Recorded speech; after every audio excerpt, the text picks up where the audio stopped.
নমস্কার, আমি রাজদীপ মল্লিক। আপনারা শুনছেন কণ্ঠের কারচুপি চ্যানেল। আজকে একটি ভিন্ন স্বাদের গল্প নিয়ে চলে এসেছি। গল্পের লেখক দেবাশিস দাস। গল্পের নাম ধূসর জগতের অভিশাপ। চলুন শুরু করা যাক আজকের গল্প ধূসর জগতের অভিশাপ। অন্ধকারে ফোনের রিংটোন বেজে উঠল গাড়ির স্পিকারে। ড্যাশবোর্ডের এলসিডিতে ফুটে উঠল এক অচেনা নাম্বার। রাত হয়েছে। গুজরাটের মসৃণ রাস্তায় গাড়ি চলছে দুরন্ত গতিতে। একটা প্রত্ন শহর সফর করে স্বস্তিক ফিরছে চন্দ্রকেতু। হরপ্পার ধূসর জগতে তখনও ঘোরাঘুরি করছে মন। আগামীকাল রবিবার হওয়ায় মন আরো ফুরফুর। ফোনটা স্টিয়ারিংয়ে থেকে অ্যাকসেপ্ট করতেই ওপাশ থেকে ধরা গলাতে কেউ বলল, খবর পেয়েছেন? কোন খবর? কার খবর? ইত্যাদি পেরিয়ে সে জানতে পারল যে তাদের পারিবারিক বন্ধু সুনীল আজ বিকেলে আকস্মিকভাবে হৃদযন্ত্র বিকল হয়ে মৃত্যুবরণ করেছে। মন আছড়ে পড়ল বাস্তবের কঠিন মাটিতে।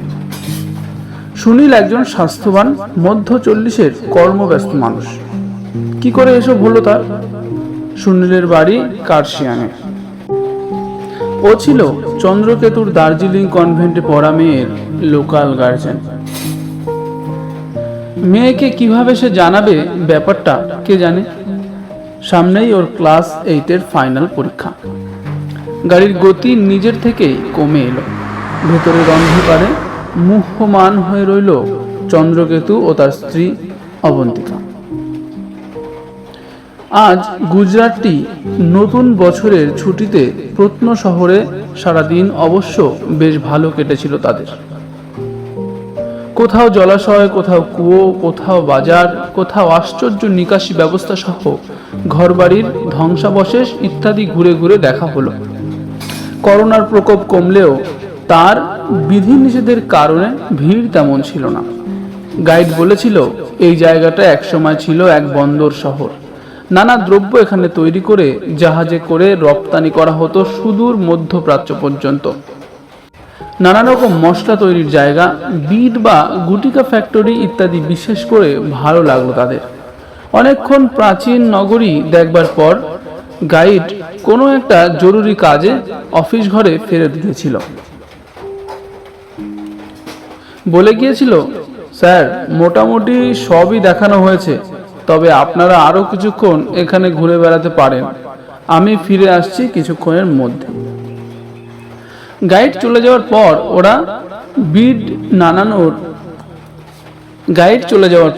ওরা বিট বানানোর ফ্যাক্টরির ধ্বংসাবশেষের আশেপাশেই ঘুরতে লাগলো। বিট বা গুটিকা দিয়ে অলংকার ইত্যাদি তৈরি হতো, আর সেই বিট বানানো হতো মূল্যবান পাথর, ধাতু, এমনকি জীবজন্তুর হাড় বা দাঁত দিয়ে। অনেকক্ষণ এই ধূসর জগতে টহল দিতে দিতে ক্লান্ত হয়ে কোথাও বসে বিশ্রাম নেওয়ার কথা ভাবছিল চন্দ্রকেতু। হঠাৎ কানে এলো স্ত্রীর উত্তেজিত কণ্ঠস্বর, দেখো কি সুন্দর একটা জিনিস পেলাম।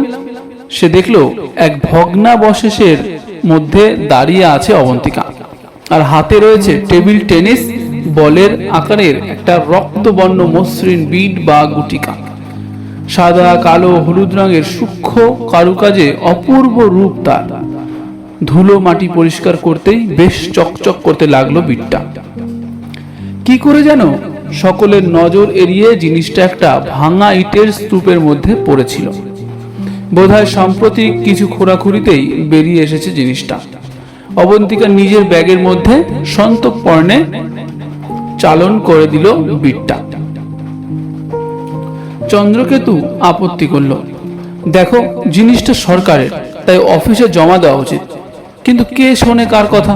স্ত্রী যুক্তি হলো, ছোট জিনিসটা ও নিজে যখন পেয়েছে তখন সেটা ওরই।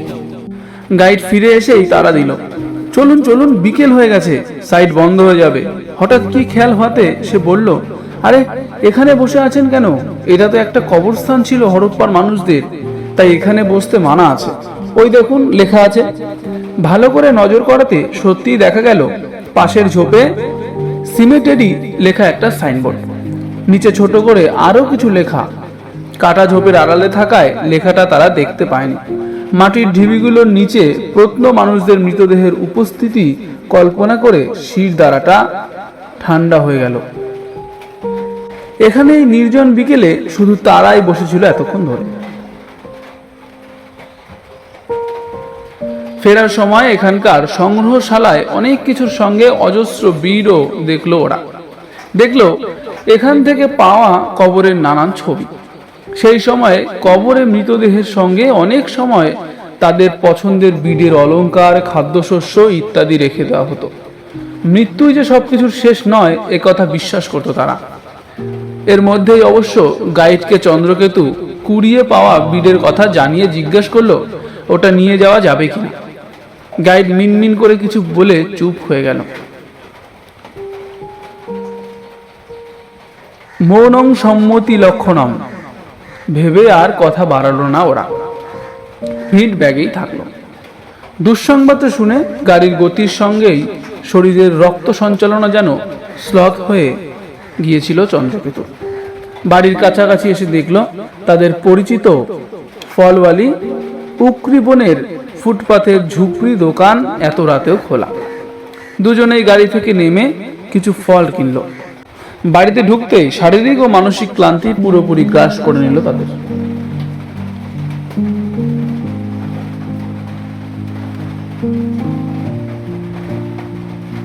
উত্তর গুজরাটের একটা ছোট্ট সুন্দর তৈল শহরে কয়েক মাস হলো বদলি হয়ে এসেছে চন্দ্রকেতু। এখানকার খনিজ তেলের খোঁজ ও উত্তোলনের কাজ দেখাশোনার দায়িত্ব তার। তাদের একমাত্র মেয়ে শ্রাবন্তী দার্জিলিং কনভেন্ট স্কুলের ছাত্রী। নিজেদের থাকার জন্য অফিস থেকে পাওয়া আধুনিক ডুপ্লেক্স বাংলোটাও দারুণ। কেয়ারটেকার মালিরা সবাই লাগো আউট হাউসেই থাকে। পরদিন সকালে ব্রেকফাস্ট টেবিলেই অবন্তিকা বলল, কি কাণ্ড দেখেছো? কাল যে বিটটা কুড়িয়ে নিয়ে এসেছিলাম সেটাই খুঁজে পাচ্ছি না। ব্যাগেই ভালো করে দেখো, আমি বললাম। না নেই, অনেক জায়গায় খুঁজলাম, কোথাও নেই। অবন্তিকা যেন খানিকটা হতাশই হলো। মনটা খারাপ হয়ে গেল চন্দ্রকেতুর। এত কাণ্ড করে আনা হলো জিনিসটা কোথায় যে গেল। মেয়ের ক্লাস টিচারকে ভালোই চেনে চন্দ্রকেতু। দার্জিলিংয়ে তাকেই সে ফোন করে জানিয়ে দিল মেয়ের লোকাল গার্জিয়ান সুনীলের মৃত্যুর খবরটা। ক্লাস টিচার জানালেন নতুন লোকাল গার্জিয়ান কে হবেন সেটা ঠিক করে একটা ইমেলে যেন স্কুলের অ্যাডমিনিস্ট্রেশনে পাঠিয়ে দেওয়া হয় যত তাড়াতাড়ি সম্ভব। কার্শিয়াংয়ে সুনীলের স্ত্রীকেও ফোন করে শোক প্রকাশ করলো চন্দ্রকেতু। ভীষণ ভেঙে পড়েছেন মহিলা। জানতে পারলো সুনীলের মৃত্যু নাকি একেবারেই আকস্মিক। বিকেলে চায়ের পরে সে অফিসের সিটে বসে কাজ করছিল। এরপর হঠাৎ নাকি মাটিতে পড়ে যায়, আর ওঠেনি। হৃদরোগে আক্রান্ত হয়ে তৎক্ষণাৎ মৃত্যু হয়েছিল তার। রবিবার সারাদিন বন্ধু বিয়োগের ব্যথা থিতিয়ে যাওয়ার আগেই বিকেলে মালি আরেক দুর্ঘটনার খবর দিল। সকালে নাকি বড় রাস্তায় একটা গাড়ি ব্রেক ফেল করে ওদের চেনা ফলওয়ালির শান্তাবনের ঝুপড়ির দোকানে ধাক্কা মেরেছে। উদ্বিগ্ন চন্দ্রকেতু ঘটনাস্থলে গিয়ে দেখলো দোকানের একদিক ভেঙে গেছে। শান্তাবেন গুরুতর আহত হয়ে হসপিটালে ভর্তি। ওর বর আর বাচ্চাদের অবশ্য কিছু হয়নি। ওর বর দোকান সামলাচ্ছিল। তাকে সান্ত্বনা দিয়ে গাড়িতে উঠতে গিয়েই দোকানের পেছনে মাটিতে পড়ে থাকা একটা চকচকে জিনিস ওর নজরে পড়ল। কাছে গিয়ে দেখলো তাদের হারানো বিটটি মাটিতে পড়ে আছে। কাল রাতে এরা নিশ্চয়ই ফল কিনে পয়সা দেবার সময় অবন্তিকার ব্যাগ থেকে পড়ে গিয়েছিল। ভাগ্যিস তার চোখে পড়ল, না হলে আর কোনোদিনই পাওয়া যেত না এটা। বিষটা কুড়িয়ে নিয়ে বাড়ি ফিরল চন্দ্রকেতু। ইতস্তত ময়ূর ঘরে এই অরণ্যের সমস্ত দিন। কবি গুজরাটে এসে এই লাইনটা লিখেছিলেন কিনা চন্দ্রকেতু জানে না। তবে এখানে অরণ্যে তো বটেই, হাটে মাঠে রাস্তা ঘাটেও অনেক ময়ূর দেখা যায়। চন্দ্রকেতুর বাংলোর পিছনেই জঙ্গলেই এক ময়ূর দম্পতির বাস। প্রতিদিন সকালে বাংলোর পেছনে দরজা খুললেই দেখা যায় ময়ূর দম্পতি বাগানে ঘুরে বেড়াচ্ছে।